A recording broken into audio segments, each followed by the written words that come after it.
I was super excited to finally get to perform. I finally got the chance to showcase it. I'm usually pretty lively. I enjoy it, so I try to have fun in my walkout, really set the tone for how I'm gonna fight, and it's not worth it if you don't have fun. I did a little research on him. I knew he was pretty athletic and had really good boxing.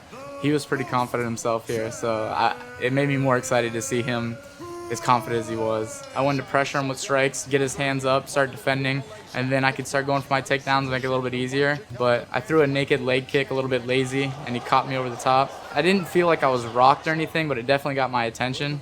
Luckily, I think he made a mistake pretty soon after and threw a head kick on the weak side. I caught it. Right here, I knew he was in trouble.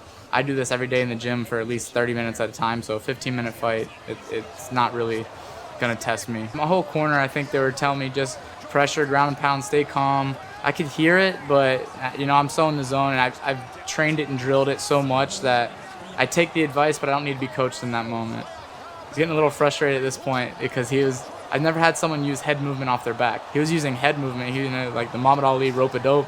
I couldn't land a punch, so I was getting a little frustrated at this point. Right here at the end of the round, I remember pinning his arm with my knee as the bell went off, and it was so close. I was about to get the finish there, so I was a little disappointed. I was like, I should have done that earlier. It felt good. When I stood up, I was like, all right, that's my first round in one of the biggest promotions in the world. A lot of this time in the corner, I was just staring straight across. I wanted to see how his demeanor was, and it looked like his coaches were trying to uplift his spirits. It looked like he was a little bit broken, taking big, deep breaths. So I knew if I just put the pressure on him again, got on top and started smashing again, that I think he was going to give up in this round.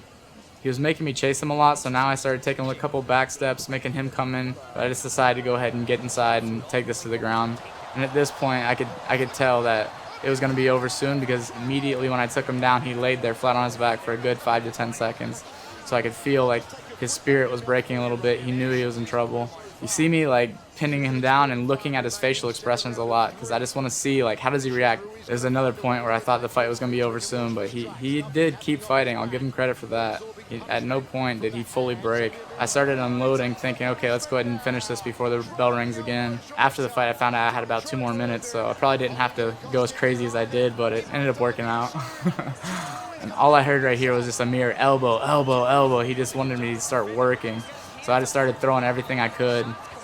And sure enough, he was right. The refs jumped in.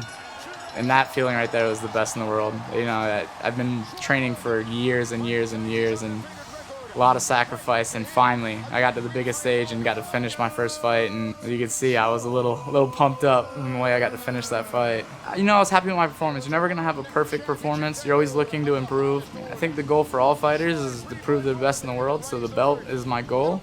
I'm ready, so ready to get these fights out of the way and go fight for that belt, but enjoy every step of the way.